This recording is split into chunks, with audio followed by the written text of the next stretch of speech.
Assalamu alaikum. Welcome to today's biology lesson. In this video, we will explore the structure, parts, and function of small intestine in a simple and easy to understand way. So let's start our topic. Small intestine is the longest part of human digestive system and it is the most important part. First of all, we will discuss the structure of small intestine. In the structure, we will come to know the shape, length and parts of small intestine in very simple way. Shape: the small intestine is a long coiled tube.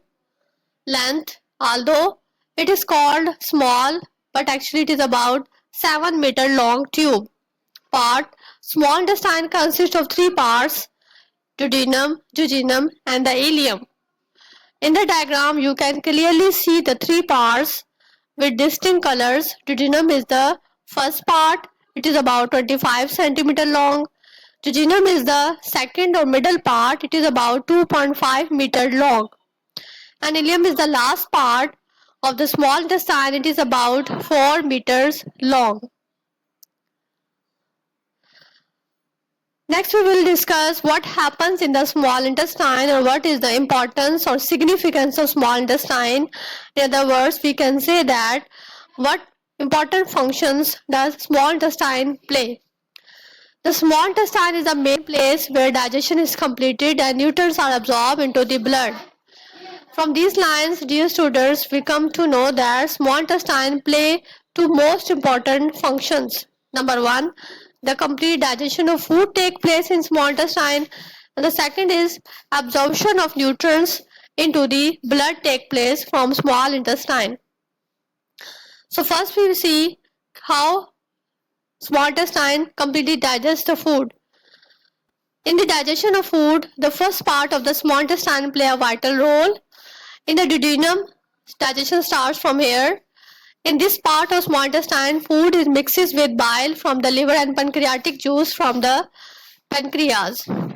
We can think duodenum as a mixing station. Just like ingredients are mixed before cooking, here the food is mixed with digestive juices before digestion is completed. In the diagram, you can clearly see the two secretions, bile and the other is pancreatic juice. Bile is released from the liver and it is stored in the gallbladder. Bile released from the liver travels through this bile duct and reaches to the duodenum to aid in digestion. This organ or this gland is pancreas that release pancreatic juice. This pancreatic juice travels through this pancreatic duct and reach into the first part of the duodenum. As we discussed earlier that the pancreas release pancreatic juice that help in the digestion. So let's see what does it contains that help in digestion. Actually, the pancreatic juice contains different enzymes that help in the complete digestion of the food. After the digestion, the next important function of the small intestine is the absorption.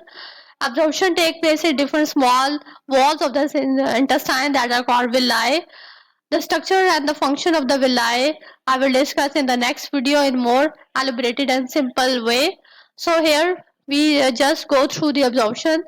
After digestion, nutrient passes through the walls of the small intestine into the blood. The blood carries nutrient to all parts of the body.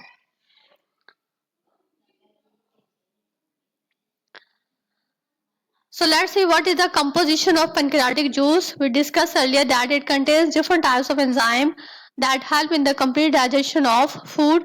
So now we discuss that important enzymes. Number one is trypsin, pancreatic amylase and lipase. Trypsin digests protein, pancreatic amylase digests carbohydrate part of our food and the lipase digests fats present in our food. Sodium bicarbonate. Sodium bicarbonate actually helps as a protector. The food coming from the stomach is acidic. Too much acid can damage the small intestine. Sodium bicarbonate helps like a protector and it neutralizes the acid and makes the food safe for digestion. It protects the small intestine from damage. Let's summarize what we learned today? We learned that small intestine is the main place where digestion is completed and nutrients are absorbed. The liver provides bile and the pancreas provide pancreatic juice and the blood carries nutrients to whole body. So let's see how much you remember. Read this MCQ question carefully and choose the correct answer. Don't worry about mistakes, we'll learn from them.